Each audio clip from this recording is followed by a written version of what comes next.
I am an attorney, but I don't practice law anymore because I teach so much.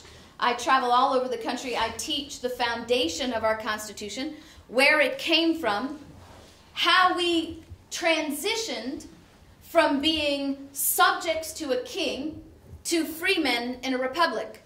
It's an educational aspect that we have completely lost touch with. So not knowing who we were, we have no idea who we're supposed to be. And we buy into this sort of false presumption that we live in a brave new world, and therefore we have to try to figure out how to fix the problems. Well, I mean, how many of you are frustrated with what you see in government today? Well, a large part of that frustration that comes to me from other people through my teaching and through questions is, KrisAnne, we want to do something. We want to fix something. How do we do that? Well, the answers are right there in front of our faces because history always repeats. We're not a brave new world. There is no such thing as a brave new world. We have to understand that. Patrick Henry said, I have but one lamp by which my feet are guided, and that's the lamp of experience. I know no way to judge the future but by the past. Our framers, when they drafted the Constitution, the Bill of Rights, and the Declaration of Independence, invented nothing, inherited everything. They didn't sit down and think, this is a grand experiment we're trying. How are we going to make this work? You see, we don't use definitions the right way anymore because they did call it an experiment. But although my degree now is in law, my undergraduate degree is in biochemistry. And so the progressive way to define experiment is you take a little bit of this over here, you're not quite sure what it is. You take a little bit of this over here, you're not quite sure what it is. And you throw them together and you see what happens, right? The framers weren't quite sure what government model to follow, so they picked this thing, and they weren't quite sure how to limit the government and retain the liberties of the people, so they took some of these things and they threw them together to see what happens. But you see, if you do that in a laboratory, that is not an experiment. That is an explosion. Because in a laboratory, in the world of science, an experiment is this. You take this, and you have studied everything you can possibly study about this thing. You know everything that you can know about it. You take this, and you've done the same thing, knowing everything that you can absolutely know about it over here. And before you put them together, you work out all the formulas about what happens when all these things come together. You discuss them. You put them in computer models these days, and you draw them out on blackboards, and you figure out what it's going to do. An experiment is not designed to find out what's going to happen. An experiment is designed to find out if what you believe is going to happen actually happens. And that's what our framers did. We have how many of you have heard of the Federalist Papers? All right. How many of you have heard of the Anti-Federalist Papers? The numbers are always shorter. If you have only read the Federalist Papers and you have not read the Anti-Federalist Papers, you only have half the experiment. It's like listening to a phone conversation from the outside. All you hear is this. You don't hear what's going in here. Because the truth of the matter is, our Constitution, the foundation, the Constitution, the Bill of Rights, and even the Declaration of Independence was not drafted by one man or even from one perspective. It was a joining of people who had different perspectives but were focused on a single principle: liberty. They had different ideas of how to get there. But for them, what is the best way, as the Constitution declares, to preserve the blessings of liberty to ourselves and our posterity? That is the purpose of the Constitution, by the way. The purpose of the Constitution was not to create a central government. The purpose of the Constitution was to create a government that would work to preserve the blessings of liberty to ourselves and our posterity. So the question that we are tasked with today is, does the Constitution work? Now, some of you have heard me speak before. And so for those of you who have not heard me speak, I'm just going to let you know I am a very plain-spoken person. I don't beat around the bush. My husband tells me that I don't have a diplomatic bone in my body. I simply explain to him, I have the skill of diplomacy. I just don't think we have time for that anymore. And plus, all I'm really doing is expressing my freedom of speech, right? And so I am preserving that freedom by using it. So I'm just trying to give you that warning because I'm going to tell you something that may sound a little shocking coming from me, but I don't want you to shut me down. I want you to hear me all the way through. Does the Constitution work? Absolutely not. It does not. Because the Constitution does nothing. We are not a government of the Constitution. We are a government instituted among men, deriving its just powers from the consent of the governed. Do you know what's supposed to work in this country? The people. The people are supposed to work through the Constitution to limit a government and keep it in its box to preserve the blessings of liberty. Remember, that is the focus. The Constitution does not give you rights. We have to stop talking about constitutional rights because we don't have constitutional rights. We have inherent rights.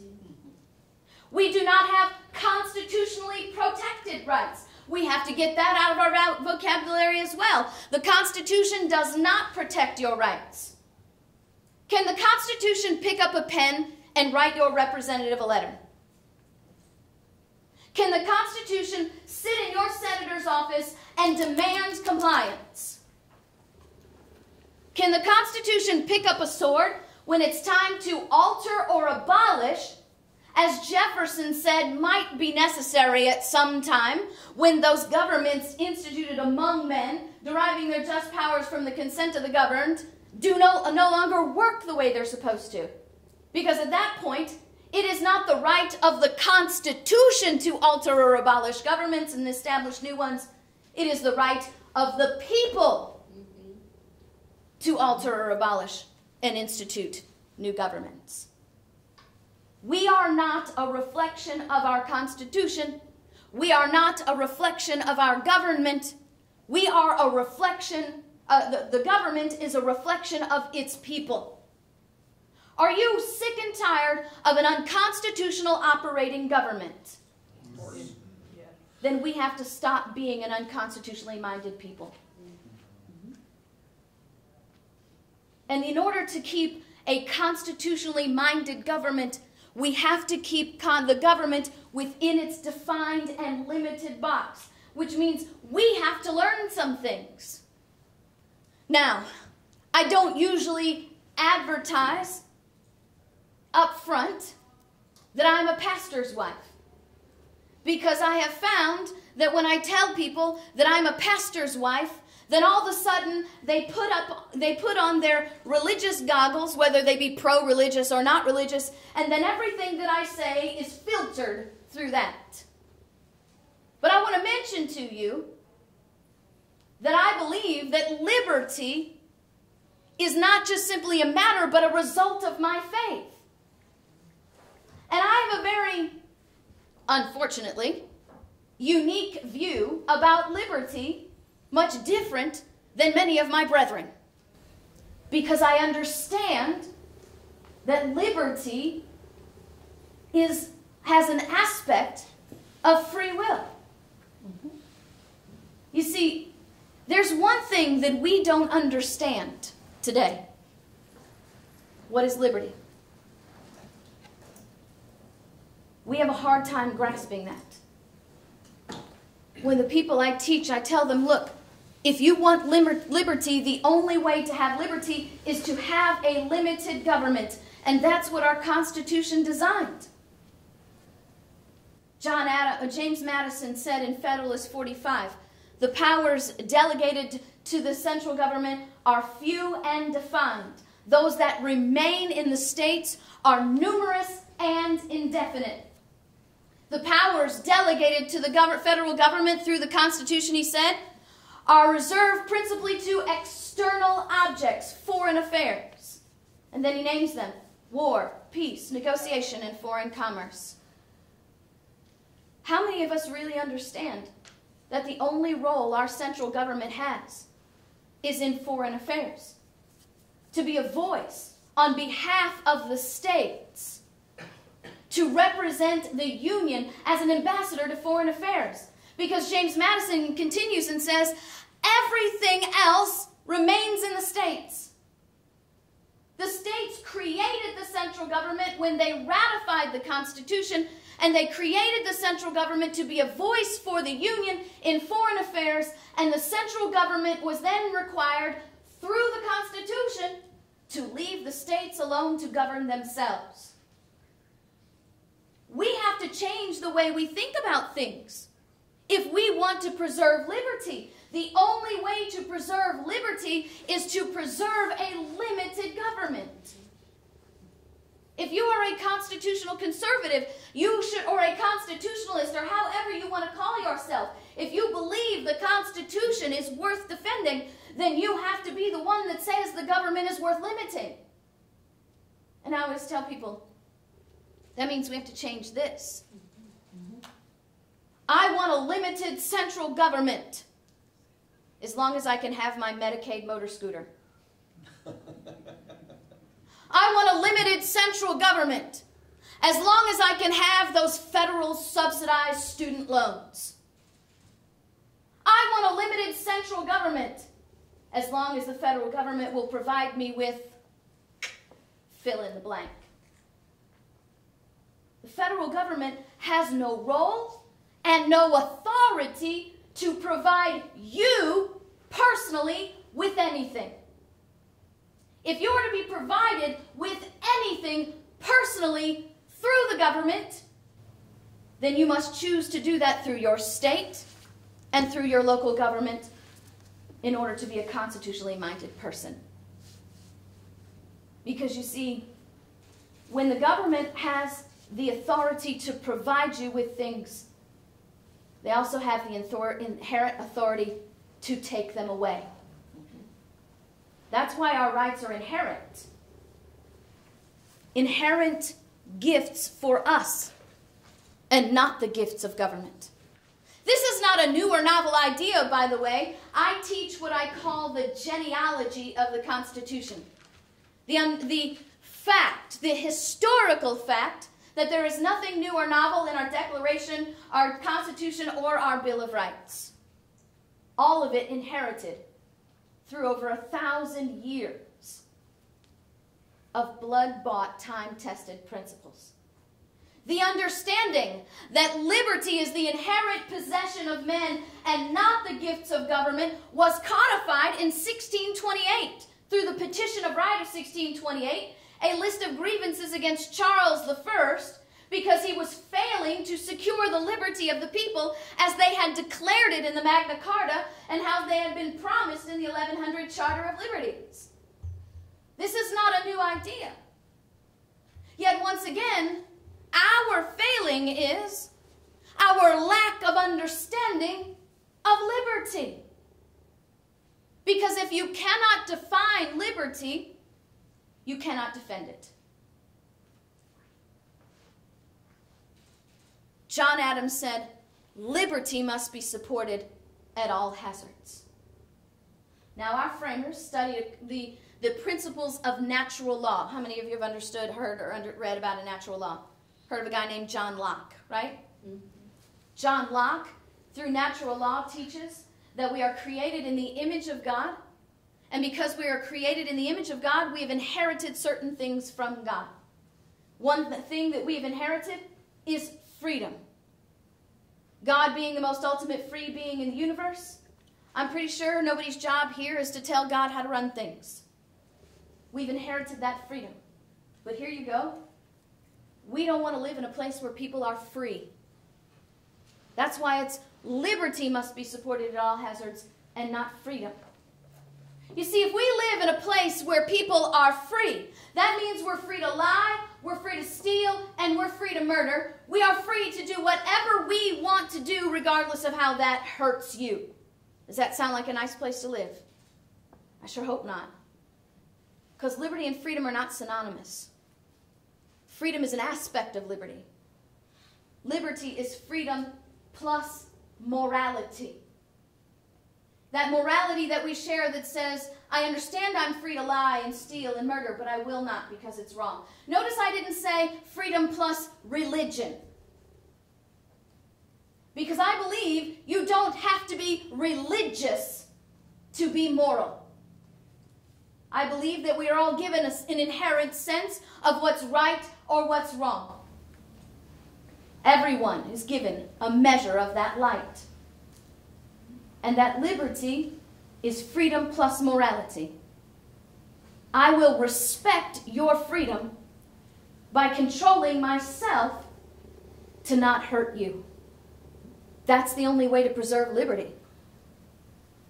Do you know what happens, though, when societies become immoral?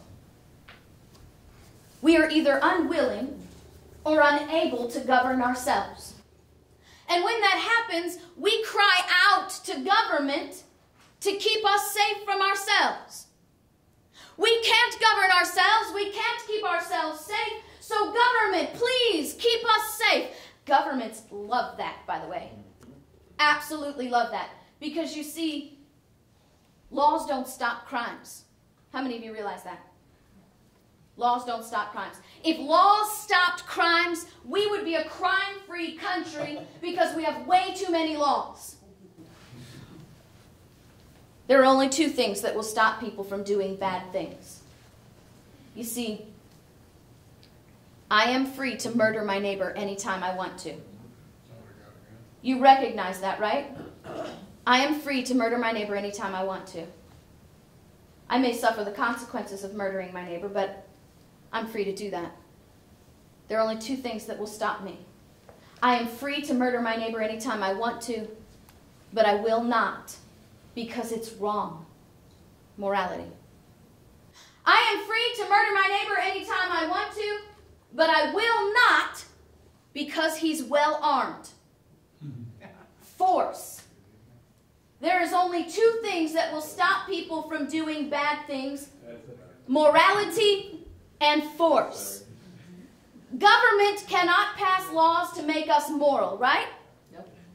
That's why legislating morality does us no good. I told you it would be a little challenging, didn't I? Laws that try to attempt to make people moral will always fail and do nothing but steal your liberty.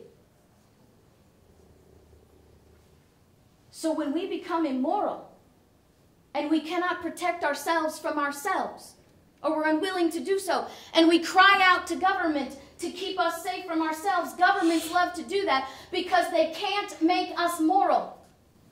They have to use force. Aren't we seeing that happening?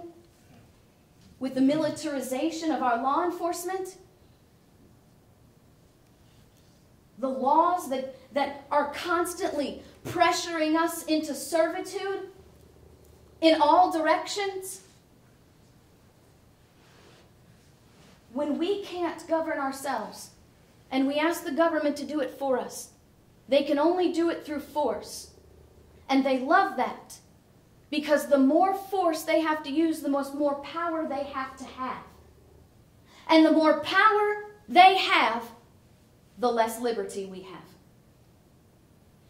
That's why it's up to us to preserve liberty, to maintain our liberty by respecting each other's liberty and defending it when necessary.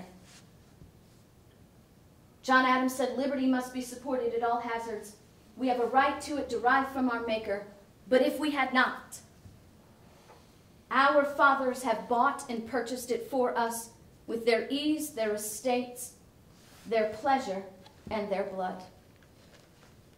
You see, he's saying, my name is John Adams, and I believe liberty is a gift from God, but maybe you don't.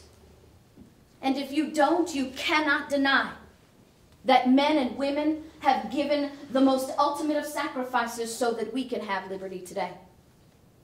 Because liberty is not a gift that you purchase for yourself. You and I have done nothing to secure the liberty to sit in this room, to freely associate, to criticize the government, and not fear that the government will come through the doors and put us in chains or worse. Have you watched the world news lately?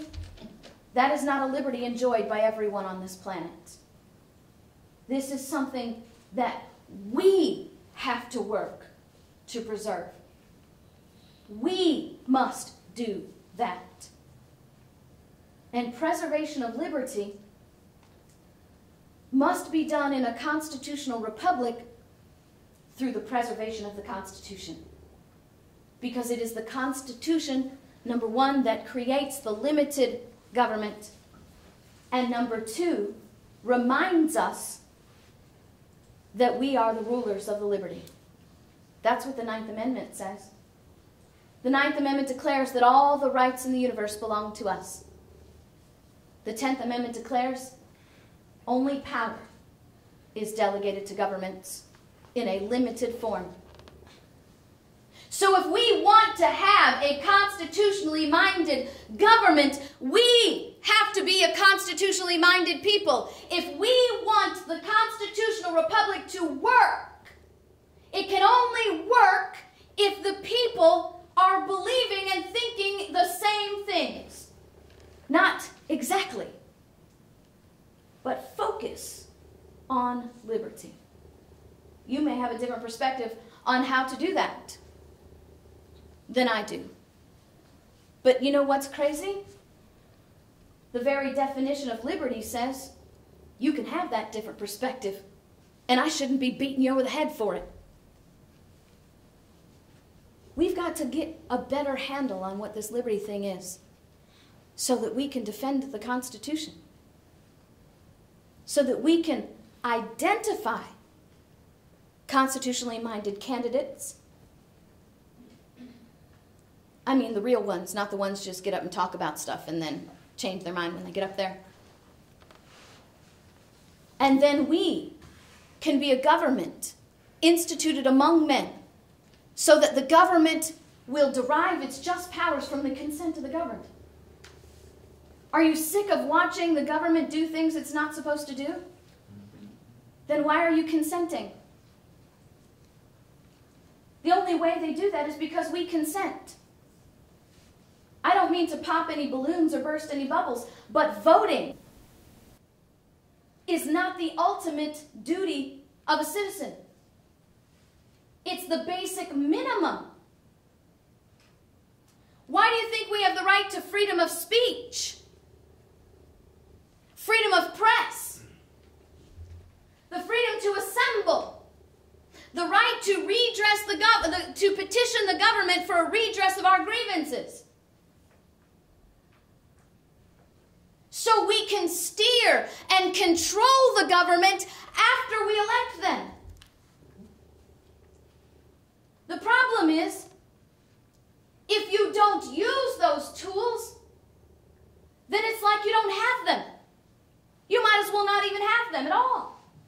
And we're watching that, right? We're watching those liberties be stolen away from us bit by bit and piece by piece. Dick Durbin said the other day on Fox News or MSNBC or somebody, I don't remember where the interview was being done. He asked this question. He said, "What is press?" He says, "We know AP is press. We know Fox is press." He says, "Are bloggers press? Are tweeters press?" We didn't ask 21st century questions about a document that was written over 200 years ago. Do you know what my response is to that question?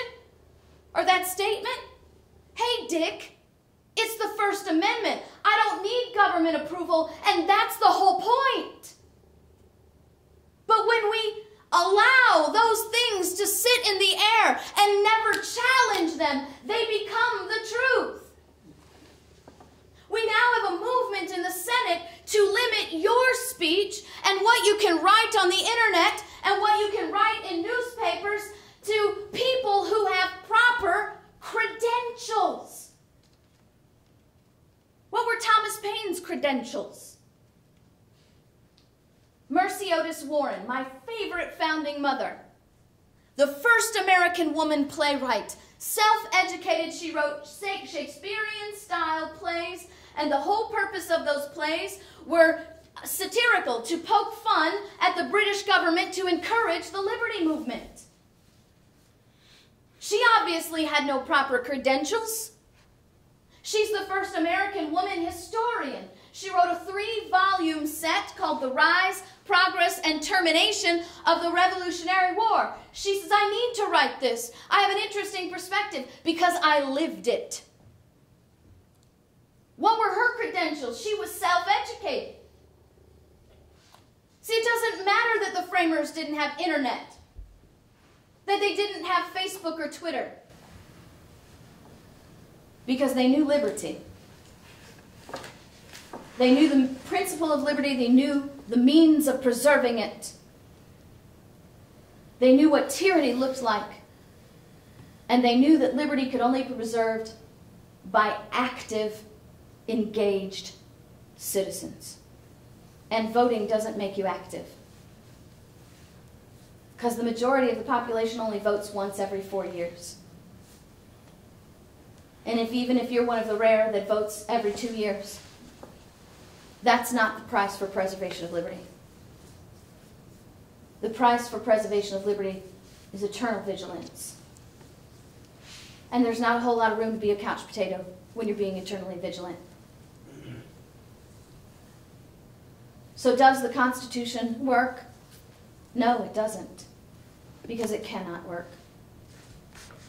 Can the Constitution be successful through the people? Only if the people are constitutionally minded.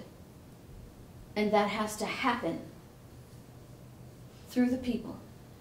And that will only happen through the people when we become educated. Jefferson said that if a nation wishes to be ignorant and free, it wishes for what never was and never will be. Samuel Adams said, when knowledge is diffused and virtue preserved, liberties cannot be easily subdued from the people. But when the people become universally ignorant and debauched in their manners, they will sink underneath their own weight without the aid of foreign invaders. So the question that I have for you this evening, understanding that the Constitution only works if we use it properly, what kind of legacy do you want to leave behind? How do you want future generations to remember us? Do you want future generations to remember us as the generation that handed over less liberty than we inherited on our own? Because I got sad news for you, we're already there. Do you realize everyone in this room is at least on some level comfortable with unlimited government regulation? From the milk and the cereal that we eat in the morning to the beds and the sheets that we sleep in at night, everything is regulated by government, and now the Supreme Court says it's okay for the EPA to even regulate the air that we breathe. But we are about to raise a generation of people who are comfortable not only with unlimited government regulation, but unlimited government surveillance. And that's something that our framers fought very hard against. So I'm going to end my discussion today by simply asking you the question that Daniel Webster asked his people July 4th, 1806. Is the Constitution worth preserving? Yes. He said, then guard it as you would the very seat of your life. He said, guard it not only against the open blows of violence, but also against that spirit of change. He said, miracles do not cluster, and that which has happened but once in 6,000 years may never happen again. And such a government, once destroyed through the destruction of the Constitution, will leave a centuries of riot, despotism, tumult, and revolution.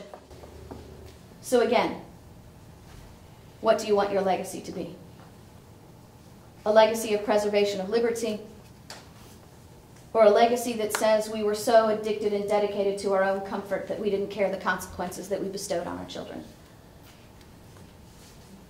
It's a